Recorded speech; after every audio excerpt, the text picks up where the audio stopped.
तो टोटल जो नॉमिनेशन दायर हुआ है ये 47 कैंडिडेट्स ने दायर किया है। इसमें से 17 की 17 सीटों के लिए बीजेपी ने और 17 के लिए सीपीआईएम ने और 13 सीटों के लिए कांग्रेस ने।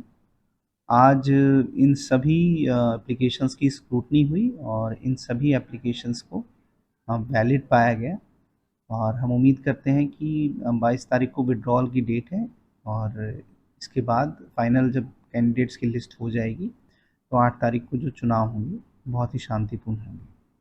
सिक्योरिटी वगैरह। सिक्योरिटी के लिए जो अभी हमारा जो सिक्योरिटी प्लान है इसमें अभी तक हमारे पास 3 कंपनी जो हैं सीआरपीएफ की आ गई हैं और कुछ बीएसएफ की इन सीटू कंपनीज भी हमारा साथ दे रही हैं इसमें। और हर एक पोलिंग स्टेशन पे 4 टीएसआर अथवा स्टेट पुलिस के जवान रहेंगे और जो सीआरपीएफ है वो as a guarding force use होगी, as a strike force use होगी लॉ एंड ऑर्डर सिचुएशन को डील करने के लिए।